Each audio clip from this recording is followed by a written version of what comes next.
All right, so you've got to the classroom. You've turned on the computer, you've turned on the lights, you've got everything in the classroom set up.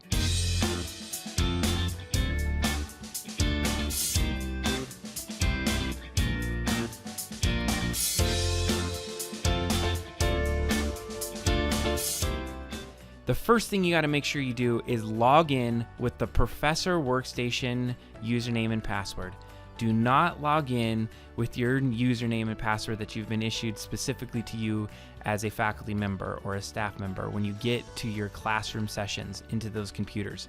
The computers in the classroom are going to go through multiple people throughout that day, and what you want to do is keep that computer logged in, and you all have that same account. How you access your materials is by going to your web browser, adding things into your Blackboard course. So those PowerPoints, those different session details and resources that you'll need should be in your Blackboard. So you shouldn't need to pull in your local information for that. Now, there might be a couple scenarios where you may need to do that, and you had a video that you'd like to share or something like that, bring it in onto Jump Drive. That will be the best way to approach this.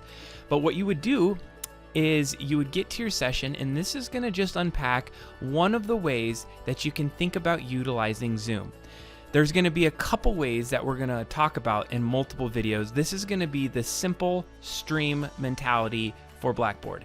So you are not looking at, in this particular video, at thinking about engaging the remote users. In this particular video, it is one way to just kind of project what you're doing in the classroom with no engagement activity. So this is the first one. This is probably one of the most simplest ways that you would do that. First, you jump into your Zoom classroom. You would be able to click on the meeting itself, and you're going to launch the meeting. The meeting's going to take a second to load. There it goes. I'll join with your computer audio. You'll go ahead and turn that on. At this point, you're really not going to do much else other than allowing people to get into that meeting. So you'll turn on your participants panel, you'll turn on your camera, and now that is it. You are just going to be in the classroom speaking. If you happen to see participants come in and you would want to allow them into the room, you would do that there. If you like, you can just turn on your chat, and you at least see your chat, and you'd see the folks that are coming in your class. But you're just getting your camera angle. This is not with you sharing. Check out the more fully engaged presentation mode video. That's going to go through how you share your screen, and specifically how you share with presentation and get your engagement panel up. But in this mode, you're generally going to be kind of walking there in front of that workstation, really addressing a lot of the face-to-face students a lot, but you may not be engaging those students on the remote mode nearly as much in a full just kind of stream mode, as we're going to call this. So for instance, if a student were to join, I'll go ahead and join with my other computer here. You will see that the student will come into the waiting room. I have waiting room set up in this instance. You'll see that there's a user trying to pop in. You could admit that user by clicking admit, and now you've added them into your classroom. So you would do that over and over as you have multiple participants come into the room.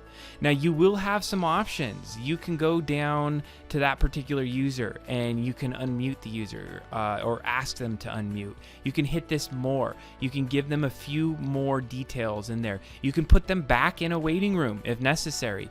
You can actually remove the user if they're abusing their ability to be in that course. So if somebody just jumps in that actually wasn't supposed to be in there, you can remove them completely.